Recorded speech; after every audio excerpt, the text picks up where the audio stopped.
اس دوران یکم اور 2 ہجری میں کئی اہم واقعات پیش آئے، ان میں سے کچھ اس طرح ہیں۔ اسی دوران میں قبلے کی تبدیلی کا حکم آیا۔ مکہ مکرمہ سے ہجرت کر کے مدینہ منورہ آنے کے بعد 16 یا 17 ماہ تک مسلمان بیت المقدس کی طرف رخ کر کے نماز پڑھتے رہے۔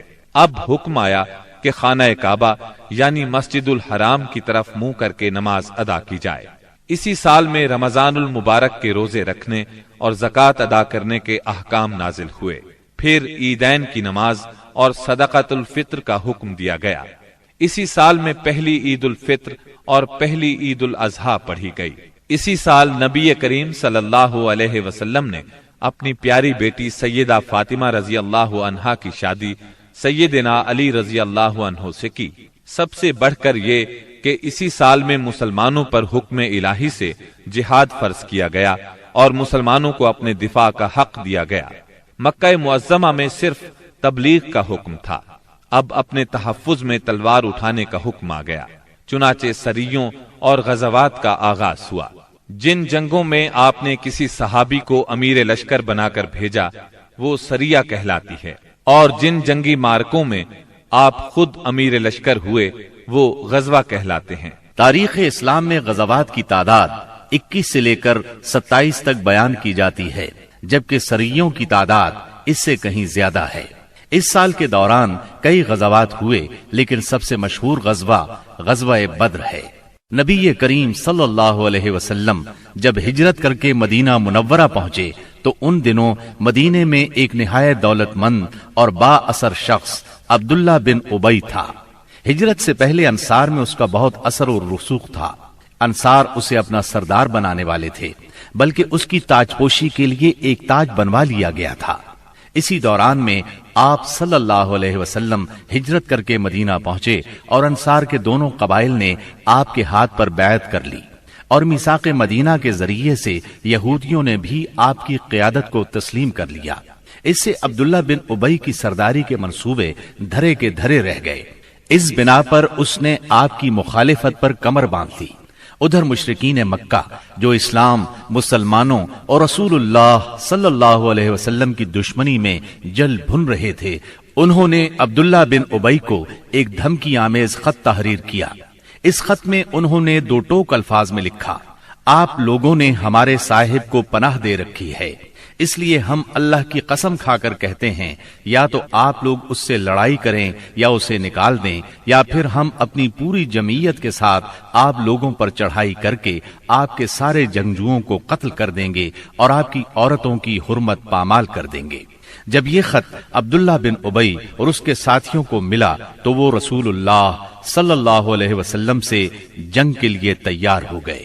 نبی اکرم صلی اللہ علیہ وسلم کو اس کی خبر ہوئی تو آپ ان کے پاس تشریف لے گئے اور فرمایا: قریش کی دھمکی تم لوگوں پر بہت گہرا اثر کر گئی ہے۔ تم خود اپنے آپ کو جتنا نقصان پہنچا دینا چاہتے ہو، قریش تمہیں اس سے زیادہ نقصان نہیں پہنچا سکتے۔ تم اپنے بیٹوں اور بھائیوں سے خود ہی لڑنا چاہتے ہو۔ نبی اکرم صلی اللہ علیہ وسلم کی یہ بات سن کر لوگ بکھر گئے۔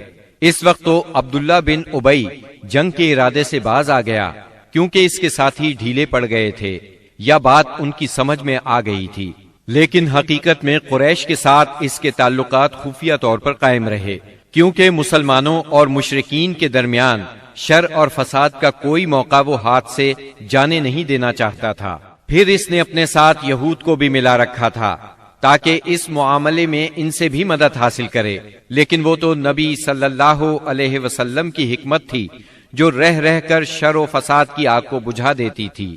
مسلمانوں کی ہجرت اور مدینے میں ان کی کامیابی سے کفار مکہ بہت تل ملا رہے تھے اور مدینے پر چڑھائی کے بہانے ڈھونڈ رہے تھے۔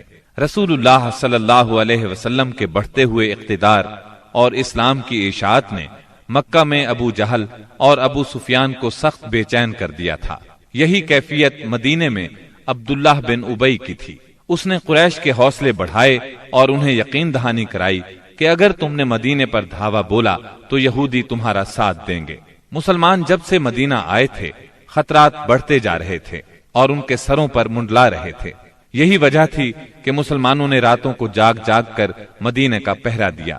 ادھر قریش نے مدینے کو تباہ و برباد کرنے کا ارادہ کر لیا۔ اس غرض کے لیے انہوں نے کئی قبائل کو اپنا ہم نوا بنا لیا۔ چنانچہ جب نبی صلی اللہ علیہ وسلم کو خبر ہوئی تو آپ نے دو تدابیر اختیار کی۔ پہلی یہ کہ قریش کی شامی تجارت بند کر دی جائے تاکہ وہ مجبور ہو کر مدینے پر حملہ آور ہونے کا ارادہ ترک کر دیں۔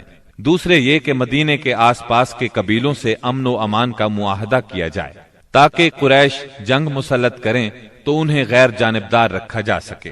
جب اللہ تعالی کی طرف سے جہاد اور قتال کی اجازت دی گئی تو رسول اللہ صلی اللہ علیہ وسلم نے کئی ایک سرایہ بھیجے اور غزوات میں حصہ لیا۔ ان کی مختصر تفصیل کچھ یوں ہے۔ اس سلسلے میں پہلا سریہ جو رسول اللہ صلی اللہ علیہ وسلم نے بھیجا وہ سریہ سیف البحر کہلاتا ہے۔ اسے آپ نے رمضان یکم ہجری بمطابق مارچ 623 عیسوی میں بھیجا اور اپنے چچا سیدنا حمزہ بن عبد المطلب رضی اللہ عنہ کو اس سریے کا امیر بنایا اور 30 مہاجرین کو ان کے زیر کمان شام سے آنے والے ایک قریشی قافلے کا پتہ لگانے کے لیے روانہ فرمایا۔ اس قافلے میں 300 آدمی تھے جن میں ابو جہل بھی تھا۔ مسلمان ایس کے اطراف میں ساحل سمندر کے پاس پہنچے تو قافلے کا سامنا ہو گیا اور دونوں فریق جنگ کے لیے صف آرا ہو گئے۔ قریب تھا کہ جنگ ہو جاتی لیکن قبیلہ جوہینہ کے سردار نے بیچ بچاؤ کرا دیا۔ دونوں فریق واپس چلے گئے۔ یہ اسلامی تاریخ کا پہلا سریہ اور پہلا فوجی عمل تھا۔ اس کا جھنڈا سفید تھا اور یہ اسلامی تاریخ کا پہلا جھنڈا تھا۔ اس کے علم بردار سیدنا ابو مرصد کناز بن حسین غنوی رضی اللہ عنہ تھے۔ اس کے بعد پے در پے سریے روانہ کیے گئے۔ چنانچہ شوال یکم ہجری میں سیدنا عبیدہ بن حارث رضی اللہ عنہ کو 60 مہاجرین کے ساتھ بطن رابغ کی وادی میں بھیجا گیا۔ وہاں ابو سفیان سے سامنا ہوا جو 200 آدمیوں کے ساتھ تھا۔ دونوں طرف سے تیر چلے لیکن جنگ نہ ہوئی۔ پھر ذی قعد یکم ہجری میں سیدنا سعد بن ابی وقاص رضی اللہ عنہ کو 20 مہاجرین کے ساتھ خرار کی طرف بھیجا گیا جو کہ جوفا کے قریب ایک مقام ہے، لیکن ان کا کسی سے سامنا نہ ہوا۔ اس کے بعد سفر 2 ہجری میں 70 مہاجرین کے ساتھ رسول اللہ صلی اللہ علیہ وسلم خود نکلے اور ابوا یا ودان تشریف لے گئے۔ مہم کا مقصد قریش کے ایک قافلے کی راہ روکنا تھا، لیکن کسی سے سامنا نہ ہوا۔ یہ پہلی مہم تھی جس میں رسول اللہ صلی اللہ علیہ وسلم بذات خود نکلے۔ اس کے بعد ربیع الاول 2 ہجری میں رسول اللہ صلی اللہ علیہ وسلم 200 صحابہ کے ساتھ روانہ ہوئے۔ مقصود قریش کا قافلہ تھا جس میں امیہ بن خلف سمیت قریش کے 100 آدمی اور 2500 اونٹ تھے۔ آپ رضوہ کے اطراف میں مقام بوات تک تشریف لے گئے لیکن کسی سے سامنا نہ ہوا۔ اسی مہینے میں کرز بن جابر فہری نے مشرکین کی ایک مختصر سی فوج کے ساتھ مدینہ کی چراگاہ پر چھاپا مارا اور کچھ مویشی ہانک کر لے گیا۔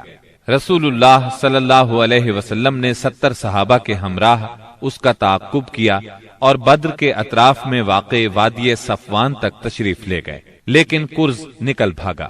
اسی واقعے کو بعض لوگ غزوہ بدر اولا بھی کہتے ہیں۔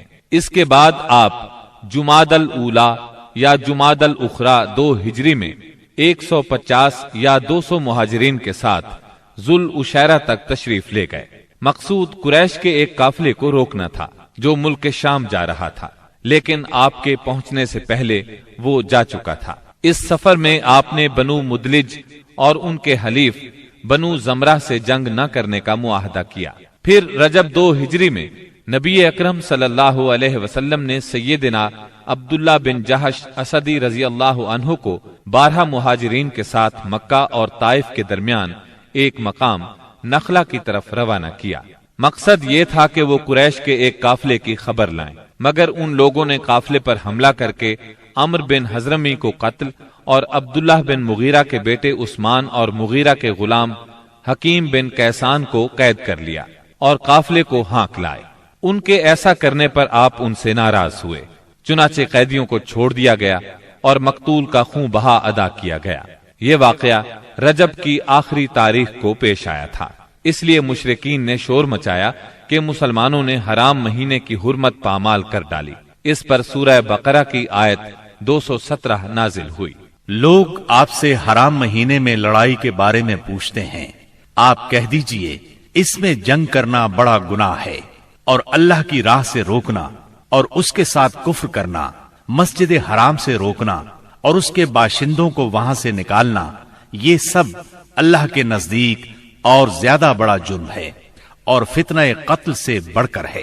یہ تھی جنگی نقل و حرکت جو مدینہ منورہ اور اس کے اطراف کے امن کی حفاظت کے لیے نبی صلی اللہ علیہ وسلم اور مسلمانوں نے قائم کر رکھی تھی۔ اس سے قریش کو یہ بتلانا بھی مقصود تھا کہ اگر وہ اپنے شر سے باز نہ آئے تو انجام برا ہوگا، لیکن وہ اپنی خودسری اور تکبر میں بڑھتے ہی چلے گئے۔ چنانچہ بدر کے میدان میں انہوں نے اس کی سزا پا لی اور جزا بہرحال گھاٹے ہی کی تھی۔ 17 رمضان 2 ہجری کو غزوہ بدر ہوا۔ یہ قریش اور مسلمانوں کے درمیان پہلا فیصلہ کن معرکہ تھا۔ اس کا سبب یہ ہوا کہ رسول اللہ صلی اللہ علیہ وسلم جس قافلے کے لیے ذوالعشیرہ تک تشریف لے گئے تھے اور وہ بچ کر شام چلا گیا تھا، آپ صلی اللہ علیہ وسلم اس کی طاق میں تھے اور اس کی خبر لانے کے لیے آپ نے شام کے مقام حورا تک طلحہ بن عبید اللہ اور سعید بن زید رضی اللہ عنہما کو بھیجا۔ چنانچہ جیسے ہی یہ قافلہ وہاں سے گزرا، انہوں نے فوراً مدینہ منورہ خبر پہنچائی۔ اس قافلے میں اہل مکہ کی بڑی دولت تھی، یعنی 1000 اونٹ جن پر کم از کم 262 کلو سونے کی مالیت کا سامان تھا، اور اس کی حفاظت کے لیے صرف 40 آدمی تھے۔ خبر ملتے ہی رسول اللہ صلی اللہ علیہ وسلم نے صحابہ کرام رضی اللہ عنہم کو نکلنے کی دعوت دی، تاہم نکلنا ضروری نہیں قرار دیا۔ چنانچہ اس دعوت پر 313، 314 یا 317 صحابہ نے لبیک کہا۔ ان میں 82 یا 83 یا پھر 86 مہاجرین تھے اور بقیہ انصار، اور پھر انصار میں سے 61 قبیلہ اوس سے تھے اور 170 قبیلہ خزرج سے تھے۔ انہوں نے مکمل تیاری بھی نہیں کی تھی۔ سواری میں صرف 2 گھوڑے، ایک سیدنا زبیر بن عوام اور دوسرا سیدنا مقداد بن اسود کندی کے پاس تھا، اور 70 اونٹ تھے۔ 8 یا 12 رمضان المبارک 2 ہجری کو یہ مختصر فوج لے کر رسول اللہ صلی اللہ علیہ وسلم مدینہ منورہ سے نکلے تو بدر منزل مقصود تھی۔ یہ مدینہ منورہ کے جنوب مغرب میں 155 کلومیٹر کے فاصلے پر واقع ہے۔ اسے ہر طرف سے بلند پہاڑوں نے گھیر رکھا ہے، زیادہ حصہ ریتلا ہے۔ ساحل سمندر یہاں سے قریباً 10 میل کے فاصلے پر ہے۔ یہاں پانی کا ایک چشمہ ہے اور ارد گرد باغات موجود ہیں۔ اس قافلے کے سالار ابو سفیان تھے، جو بہت ہوشیار اور چوکنے آدمی تھے۔ ہر آنے جانے والے سے مسلمانوں کی نقل و حرکت کے بارے میں معلوم کرتے رہتے تھے۔ ابھی وہ بدر سے کافی دور تھے کہ انہیں مسلمانوں کے نکلنے کا علم ہو گیا۔ چنانچہ انہوں نے فوراً قافلے کا رخ مغرب کی طرف پھیر کر ساحل کا راستہ پکڑ لیا اور بدر کا راستہ مکمل طور پر چھوڑ دیا۔ ساتھ ہی زمزم بن عمرو غفاری کو اجرت دے کر مکہ بھیجا کہ جس قدر جلد ممکن ہو انہیں مسلمانوں کے نکلنے کی اطلاع دے دیں۔ اس نے خبر پہنچائی تو اہل مکہ نہایت تیزی سے تیار ہوئے اور سب کے سب نکلے۔ ابو لہب کے سوا بڑوں میں سے کوئی پیچھے نہ رہا۔ آس پاس کے قبائل کے لوگ بھی ساتھ لے لیے۔ جب یہ لشکر مقام جحفہ پر پہنچا تو ابو سفیان کا پیغام ملا۔ اس میں اس نے اپنے بچ نکلنے کی اطلاع دی تھی اور یہ مطالبہ کیا تھا کہ مکہ واپس پلٹ جائیں۔ چنانچہ لوگوں نے واپسی کا ارادہ کر لیا، مگر ابو جہل نے اپنے تکبر اور اکڑ کی وجہ سے واپس جانے سے انکار کر دیا۔ قریش کی فوج میں 1000 آدمی تھے، جن کے پاس 100 گھوڑے اور 600 زرہیں تھی اور اونٹ کثرت سے تھے۔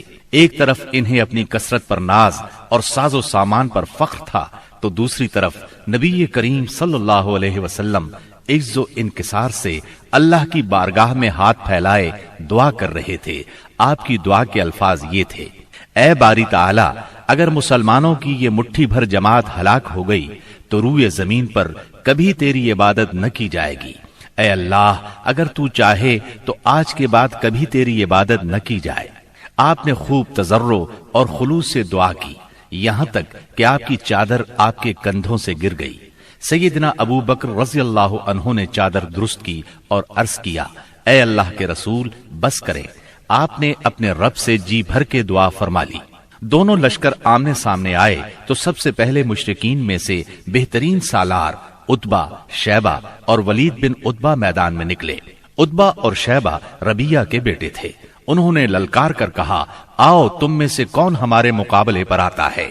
مقابلے کے لیے انصار کے 3 جوان نکلے، ایک اوف، دوسرے معوذ، یہ دونوں حارث کے بیٹے تھے، تیسرے عبداللہ بن رواحہ رضی اللہ عنہم۔ قریشیوں نے کہا، تم کون لوگ ہو؟ انہوں نے کہا، ہم انصار کی ایک جماعت ہیں۔ قریشیوں نے کہا، آپ لوگ شریف مد مقابل ہیں، لیکن ہمیں آپ سے سروکار نہیں، ہم تو اپنے چچیرے بھائیوں کو چاہتے ہیں۔ پھر ان کے منادی نے آواز لگائی، محمد ہمارے پاس ہماری قوم کے ہمسروں کو بھیجو۔ رسول اللہ صلی اللہ علیہ وسلم نے فرمایا، عبیدہ بن حارث اٹھو، حمزہ اٹھو، علی اٹھو۔ جب یہ لوگ اٹھے اور قریشیوں کے قریب پہنچے تو انہوں نے پوچھا، آپ کون لوگ ہیں؟ انہوں نے اپنا تعارف کرایا۔ قریشیوں نے کہا، آپ لوگ شریف مد مقابل ہیں۔ اس کے بعد مارکہ آرائی ہوئی۔ سیدنا عبیدہ بن حارث نے عتبہ بن ربیہ سے مقابلہ کیا، سیدنا حمزہ نے شیبہ سے اور سیدنا علی نے ولید سے۔ سیدنا حمزہ اور سیدنا علی نے اپنے اپنے مد مقابل کو جھٹ مار لیا، لیکن عبیدہ بن حارث اور ان کے مد مقابل کے درمیان ایک ایک وار کا تبادلہ ہوا اور دونوں میں سے ہر ایک نے دوسرے کو گہرا زخم لگایا۔ اتنے میں سیدنا علی اور سیدنا حمزہ اپنے اپنے شکار سے فارغ ہو کر آ گئے۔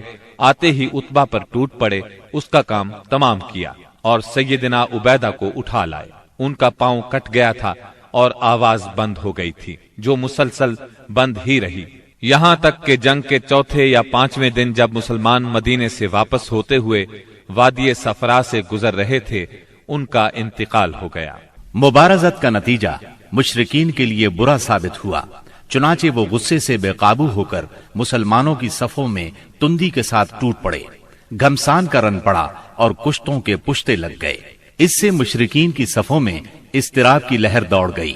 طاغوت اکبر ابو جہل ملعون نے اپنی صفوں میں اضطراب کی ابتدائی لہر دیکھی تو چاہا کہ اس سیلاب کے سامنے ڈٹ جائے، چنانچہ وہ اپنے لشکر کو للکارتا ہوا تکبر کے ساتھ کہنے لگا، لات و عزا کی قسم، ہم اس وقت تک واپس نہیں ہوں گے جب تک انہیں رسیوں میں نہ جکڑ لیں۔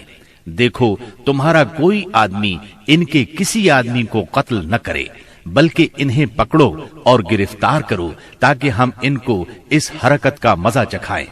لیکن اسے اس غرور کی حقیقت کا بہت جلد پتہ لگ گیا، کیونکہ چند ہی لمحے بعد مسلمانوں کے حملے کی تندی کے سامنے مشرکین کی صفیں پھٹنا شروع ہو گئیں۔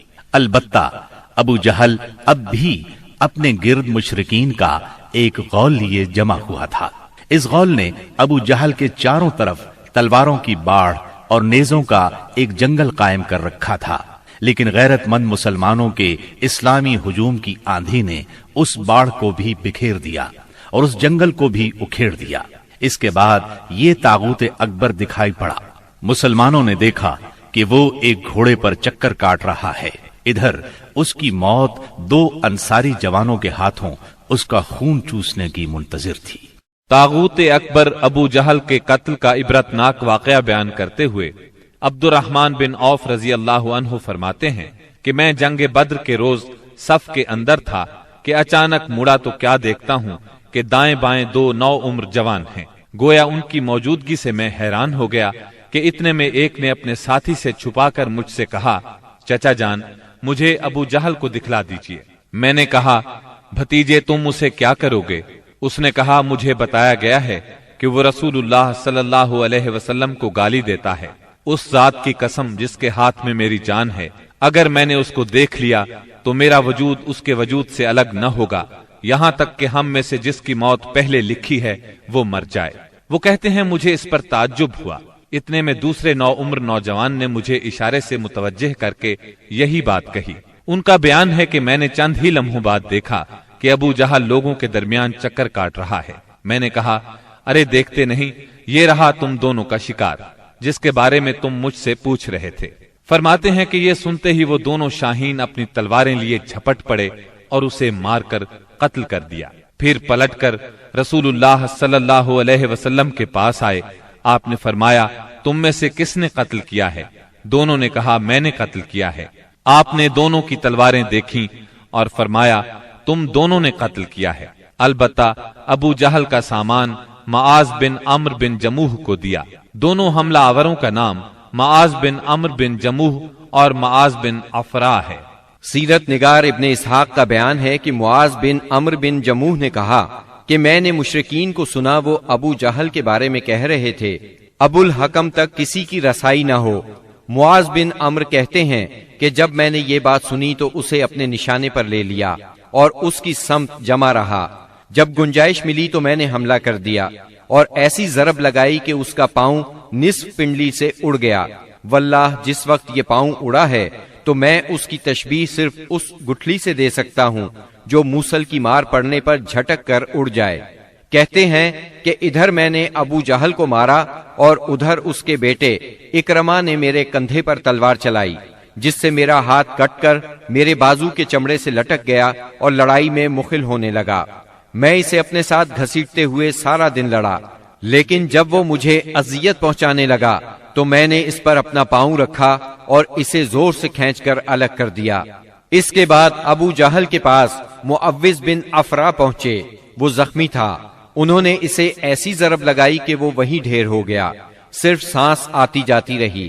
اس کے بعد معوذ بن افرا خود بھی لڑتے ہوئے شہید ہو گئے۔ جب معرکہ ختم ہو گیا تو رسول اللہ صلی اللہ علیہ وسلم نے فرمایا کون ہے جو دیکھے کہ ابو جہل کا انجام کیا ہوا؟ اس پر صحابہ کرام اس کی تلاش میں بکھر گئے۔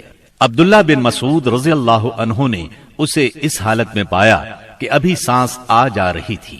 انہوں نے اس کی گردن پر پاؤں رکھا اور سر کاٹنے کے لیے داڑھی پکڑی اور فرمایا او اللہ کے دشمن، آخر اللہ نے تجھے رسوا کیا نا؟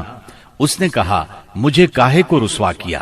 کیا جس شخص کو تم لوگوں نے قتل کیا ہے اس سے بھی بلند پایا کوئی آدمی ہے؟ یا جس کو تم لوگوں نے قتل کیا اس سے بھی کوئی اوپر آدمی ہے؟ پھر بولا کاش مجھے کسانوں کی بجائے کسی اور نے قتل کیا ہوتا۔ اس کے بعد کہنے لگا مجھے بتاؤ فتح کس کی ہوئی؟ عبداللہ بن مسعود رضی اللہ عنہ نے فرمایا اللہ اور اس کے رسول صلی اللہ علیہ وسلم کی۔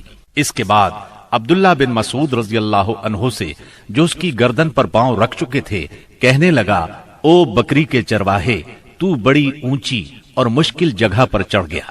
واضح رہے کہ عبداللہ بن مسعود رضی اللہ عنہ مکے میں بکریاں چرایا کرتے تھے۔ اس گفتگو کے بعد عبداللہ بن مسعود رضی اللہ عنہ نے اس کا سر کاٹ لیا اور رسول اللہ صلی اللہ علیہ وسلم کی خدمت میں لا کر حاضر کرتے ہوئے عرض کیا یا رسول اللہ صلی اللہ علیہ وسلم، یہ رہا اللہ کے دشمن ابو جہل کا سر۔ آپ نے 3 بار فرمایا واقعی اس اللہ کی قسم جس کے سوا کوئی معبود نہیں۔ اس کے بعد فرمایا اللہ اکبر، الحمد للہ الذی صدق وعدہ ونصر عبدہ وہزم الاحزاب وحدہ۔ اللہ اکبر، تمام حمد اللہ کے لیے ہے جس نے اپنا وعدہ سچ کر دکھایا، اپنے بندے کی مدد فرمائی اور تنہا سارے گروہوں کو شکست دی۔ پھر فرمایا چلو مجھے اس کی لاش دکھاؤ۔ جب آپ صلی اللہ علیہ وسلم کو لاش دکھائی گئی تو آپ نے فرمایا یہ اس امت کا فرعون ہے۔ معاذ بن عمرو اور معوذ بن افرا کے ایمان افروز کارناموں کا ذکر ہو چکا ہے۔ حقیقت یہ ہے کہ اس معرکے میں قدم قدم پر ایمان کے ایسے تابناک نقوش پیش آئے جن میں عقیدت کی قوت اور اصول کی پختگی نمایاں اور جلوگر تھی۔ اس معرکے میں باپ اور بیٹے میں، بھائی اور بھائی میں صف آرائی ہوئی، اصولوں کے اختلاف پر تلواریں بے نیام ہوئیں اور مظلوم و مقہور نے ظالم و قاہر سے ٹکرا کر اپنے غصے کی آگ بجھائی۔ ابن عباس رضی اللہ عنہ سے روایت ہے کہ نبی صلی اللہ علیہ وسلم نے صحابہ کرام سے فرمایا مجھے معلوم ہے کہ بنو ہاشم وغیرہ کے کچھ لوگ زبردستی میدان جنگ میں لائے گئے ہیں، انہیں ہماری جنگ سے کوئی سروکار نہیں ہے، لہٰذا بنو ہاشم کا کوئی آدمی کسی کی زد میں آ جائے تو وہ قتل نہ کرے، اور ابو البختری بن ہشام کسی کی زد میں آ جائے تو وہ اسے قتل نہ کرے، اور عباس بن عبد المطلب کسی کی زد میں آ جائے تو وہ بھی انہیں قتل نہ کرے، کیونکہ وہ بالجبر لائے گئے ہیں۔ اس پر عتبہ کے صاحبزادے ابو حذیفہ رضی اللہ عنہ نے کہا، کیا ہم اپنے باپ بیٹوں، بھائیوں اور کنبے قبیلے کے لوگوں کو قتل کریں گے اور عباس کو چھوڑ دیں گے؟ اللہ کی قسم، اگر اس سے میری مٹ بھیڑ ہو گئی تو میں اسے تلوار کی لگام پہنا دوں گا۔ یہ خبر رسول اللہ صلی اللہ علیہ وسلم کو پہنچی تو آپ نے عمر بن خطاب رضی اللہ عنہ سے فرمایا، کیا رسول اللہ صلی اللہ علیہ وسلم کے چچا کے چہرے پر تلوار ماری جائے گی؟ عمر رضی اللہ عنہ نے کہا، یا رسول اللہ، مجھے چھوڑیے، میں تلوار سے اس شخص کی گردن اڑا دوں، کیونکہ اللہ کی قسم یہ شخص منافق ہو گیا ہے۔ بعد میں ابو حذیفہ رضی اللہ عنہ کہا کرتے تھے، اس دن میں نے جو بات کہہ دی تھی اس کی وجہ سے مجھے برابر خوف لگا رہتا ہے، صرف یہی صورت ہے کہ میری شہادت اس کا کفارہ بن جائے، اور بالآخر وہ یمامہ کی جنگ میں شہید ہو ہی گئے۔ ابو البختری کو قتل کرنے سے اس لیے منع کیا گیا تھا کہ مکے میں یہ شخص سب سے زیادہ رسول اللہ صلی اللہ علیہ وسلم کی ایذا رسانی سے اپنا ہاتھ روکے ہوئے تھا، آپ کو کسی قسم کی تکلیف نہ پہنچاتا تھا اور نہ اس کی طرف سے کوئی ناگوار بات سننے میں آتی تھی، اور یہ ان لوگوں میں سے تھا جنہوں نے بنی ہاشم اور بنی مطلب کے بائیکاٹ کا صحیفہ چاک کیا تھا۔ لیکن ان سب کے باوجود ابو البختری کو قتل کر دیا گیا۔ ہوا یہ کہ مجزر بن زیاد سے اس کی مد بھیڑ ہو گئی، اس کے ساتھ اس کا ایک اور ساتھی بھی تھا، دونوں ساتھ ساتھ لڑ رہے تھے۔ مجزر نے کہا، ابو البختری، رسول اللہ صلی اللہ علیہ وسلم نے ہمیں آپ کو قتل کرنے سے منع کیا ہے۔ اس نے کہا، اور میرا ساتھی؟ مجزر نے کہا، نہیں واللہ ہم آپ کے ساتھی کو نہیں چھوڑ سکتے۔ اس نے کہا، اللہ کی قسم، تب میں اور وہ دونوں مریں گے۔ اس کے بعد دونوں نے لڑائی شروع کر دی، مجزر نے مجبوراً اسے بھی قتل کر دیا۔ مکے کے اندر جاہلیت کے زمانے سے عبد الرحمن بن عوف رضی اللہ عنہ اور امیہ بن خلف میں باہم دوستی تھی۔ جنگ بدر کے روز امیہ اپنے لڑکے علی کا ہاتھ پکڑے کھڑا تھا کہ اتنے میں ادھر سے عبد الرحمن بن عوف کا گزر ہوا۔ وہ دشمن سے کچھ زرہیں چھین کر لادے لیے جا رہے تھے۔ امیہ نے انہیں دیکھ کر کہا، کیا تمہیں میری ضرورت ہے؟ میں تمہاری ان زرہوں سے بہتر ہوں۔ آج جیسا منظر تو میں نے دیکھا ہی نہیں۔ کیا تمہیں دودھ کی حاجت نہیں؟ مطلب یہ تھا کہ جو مجھے قید کرے گا میں اسے فدیے میں خوب ددھیل اونٹنیاں دوں گا۔ یہ سن کر عبد الرحمن بن عوف رضی اللہ عنہ نے زرہیں پھینک دی اور دونوں کو گرفتار کر کے آگے بڑھے۔ عبد الرحمن بن عوف رضی اللہ عنہ کہتے ہیں کہ میں امیہ اور اس کے بیٹے کے درمیان چل رہا تھا کہ امیہ نے پوچھا، آپ لوگوں میں کون سا آدمی تھا جو اپنے سینے پر شتر مرغ کا پر لگائے ہوئے تھا؟ میں نے کہا، وہ حمزہ بن عبد المطلب رضی اللہ عنہ تھے۔ امیہ نے کہا، یہی شخص ہے جس نے ہمارے اندر تباہی مچا رکھی تھی۔ سیدنا عبد الرحمن رضی اللہ عنہ کہتے ہیں کہ واللہ میں ان دونوں کو لیے جا رہا تھا کہ اچانک بلال رضی اللہ عنہ نے امیہ کو میرے ساتھ دیکھ لیا تو انہوں نے کہا، او ہو، کفار کا سرغنہ امیہ بن خلف، اب یا تو میں بچوں گا یا یہ بچے گا۔ میں نے کہا، اے بلال رضی اللہ عنہ، یہ میرا قیدی ہے۔ انہوں نے کہا، اب یا تو میں رہوں گا یا یہ رہے گا۔ پھر نہایت بلند آواز سے پکارا، اے اللہ کے مددگارو، یہ رہا کفار کا سرغنہ امیہ بن خلف، اب یا تو میں رہوں گا یا یہ رہے گا۔ عبد الرحمن بن عوف رضی اللہ عنہ کہتے ہیں کہ اتنے میں لوگوں نے ہمیں گھیرے میں لے لیا۔ میں ان کا بچاؤ کر رہا تھا مگر ایک آدمی نے تلوار سے اس کے بیٹے کے پاؤں پر ضرب لگائی اور وہ وہیں گر گیا۔ ادھر امیہ نے اتنے زور سے چیخ ماری کہ میں نے ویسی چیخ کبھی سنی ہی نہ تھی۔ میں نے کہا، نکل بھاگو، مگر آج بھاگنے کی گنجائش نہیں، اللہ کی قسم میں تمہارے کچھ کام نہیں آ سکتا۔ عبد الرحمن رضی اللہ عنہ فرماتے ہیں کہ لوگوں نے اپنی تلواروں سے ان دونوں کو کاٹ کر ان کا کام تمام کر دیا۔ اس کے بعد عبد الرحمن بن عوف رضی اللہ عنہ کہا کرتے تھے، اللہ بلال رضی اللہ عنہ پر رحم کرے، میری زرہیں بھی گئیں اور میرے قیدی کے بارے میں مجھے تڑپا بھی دیا۔ سیدنا عمر بن خطاب رضی اللہ عنہ نے اپنے ماموں عاص بن ہشام بن مغیرہ کو قتل کیا۔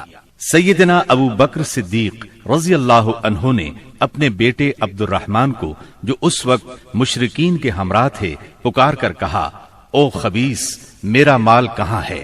عبد الرحمن نے جواب میں ایک شعر کہا جس کا ترجمہ یوں ہے، ہتھیار، تیز رو گھوڑے اور اس تلوار کے سوا کچھ باقی نہیں جو بڑھاپے کی گمراہی کا خاتمہ کرتی ہے۔ جس وقت مسلمانوں نے مشرکین کی گرفتاری شروع کی، رسول اللہ صلی اللہ علیہ وسلم چھپر میں تشریف فرما تھے اور سعد بن معاذ رضی اللہ عنہ تلوار حمائل کیے دروازے پر پہرا دے رہے تھے۔ رسول اللہ صلی اللہ علیہ وسلم نے دیکھا کہ سعد رضی اللہ عنہ کے چہرے پر لوگوں کی اس حرکت کا ناگوار اثر پڑ رہا ہے۔ آپ نے فرمایا، اے سعد، ایسا محسوس ہوتا ہے کہ تم کو مسلمانوں کا یہ کام ناگوار ہے۔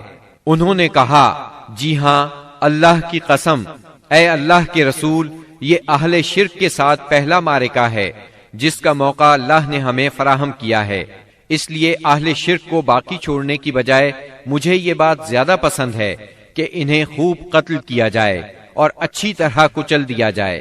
اس جنگ میں عکاشہ بن محصن اسدی رضی اللہ عنہ کی تلوار ٹوٹ گئی۔ وہ رسول اللہ صلی اللہ علیہ وسلم کی خدمت میں حاضر ہوئے۔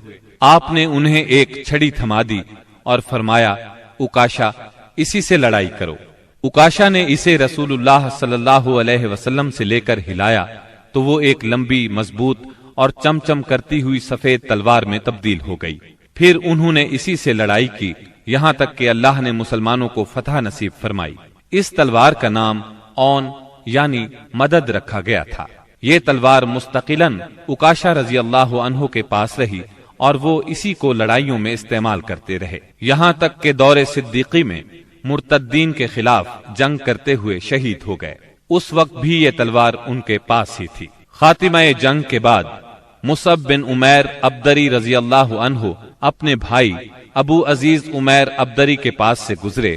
ابو عزیز نے مسلمانوں کے خلاف جنگ لڑی تھی اور اس وقت ایک انصاری صحابی اس کا ہاتھ باندھ رہے تھے۔ مصعب نے اس انصاری سے کہا، اس شخص کے ذریعے اپنے ہاتھ مضبوط کرنا، اس کی ماں بڑی مالدار ہے، وہ غالباً تمہیں اچھا فدیہ دے گی۔ اس پر ابو عزیز نے اپنے بھائی مصعب رضی اللہ عنہ سے کہا، کیا میرے بارے میں تمہاری یہی وصیت ہے؟ مصعب رضی اللہ عنہ نے فرمایا، ہاں، تمہاری بجائے یہ انصاری میرا بھائی ہے۔ جب مشرکین کی لاشوں کو کنویں میں ڈالنے کا حکم دیا گیا اور عتبہ بن ربیعہ کو کنویں کی طرف گھسیٹ کر لے جایا جانے لگا تو رسول اللہ صلی اللہ علیہ وسلم نے اس کے صاحبزادے ابو حذیفہ رضی اللہ عنہ کے چہرے پر نظر ڈالی، دیکھا تو غمزدہ تھے، چہرہ بدلا ہوا تھا۔ آپ صلی اللہ علیہ وسلم نے فرمایا، ابو حذیفہ، غالباً اپنے والد کے سلسلے میں تمہارے دل کے اندر کچھ احساسات ہیں۔ انہوں نے کہا، نہیں واللہ یا رسول اللہ، میرے اندر میرے باپ کے بارے میں اور ان کے قتل کے بارے میں ذرا بھی لرزش نہیں، البتہ میں اپنے باپ کے متعلق جانتا تھا کہ ان میں سوجھ بوجھ ہے، دور اندیشی اور فضل و کمال ہے، اس لیے میں آس لگائے بیٹھا تھا کہ یہ خوبیاں انہیں اسلام تک پہنچا دیں گی، لیکن اب ان کا انجام دیکھ کر اور اپنی توقع کے خلاف کفر پر ان کا خاتمہ دیکھ کر مجھے افسوس ہے۔ اس پر رسول اللہ صلی اللہ علیہ وسلم نے سیدنا ابو حذیفہ رضی اللہ عنہ کے حق میں دعائے خیر فرمائی اور ان سے بھلی بات کہی۔ آخرکار اسلام نے کفر پر فتح پائی۔ اس غزوہ بدر میں قریش کا سردار ابو جہل بھی مارا گیا۔ یہ وہی ابو جہل تھا جس نے نبی کریم صلی اللہ علیہ وسلم اور مسلمانوں پر ظلم و ستم کے پہاڑ توڑے تھے۔ 70 کافر موت کے گھاٹ اترے، 70 ہی گرفتار ہوئے، باقی دم دبا کر بھاگ نکلے۔ مسلمانوں میں صرف 14 شہید ہوئے، ان میں 6 مہاجر اور 8 انصاری تھے۔ اس جنگ نے اسلام کے دشمنوں کی طاقت کا جنازہ نکال دیا، ان کا بھرم کھل گیا اور ان کا غرور خاک میں مل گیا۔ جب رسول اللہ صلی اللہ علیہ وسلم مدینہ پہنچ چکے تو آپ نے قیدیوں کے بارے میں مشورہ کیا۔ سیدنا ابو بکر نے فدیہ لینے کی رائے دی، جبکہ سیدنا عمر کی رائے یہ تھی کہ انہیں قتل کر دیا جائے۔ انہوں نے فرمایا، میرا قریبی میرے حوالے کریں اور میں اسے قتل کروں۔ عقیل بن ابی طالب سیدنا علی کے حوالے کریں، وہ اس کی گردن کو اڑائیں، یہاں تک کہ اللہ کو معلوم ہو جائے کہ ہمارے دلوں میں مشرکین کے لیے کوئی نرم گوشہ نہیں ہے اور یہ حضرات مشرکین کے ائمہ اور قائدین ہیں۔ رسول اللہ صلی اللہ علیہ وسلم نے فدیہ لینا طے کیا۔ یہ فدیہ 4000 سے 3000 اور کم از کم 1000 درہم تک تھا، اور ان میں سے جو لکھنا پڑھنا جانتے تھے ان کا فدیہ یہ قرار دیا گیا کہ وہ 10 بچوں کو لکھنا پڑھنا سکھا دیں۔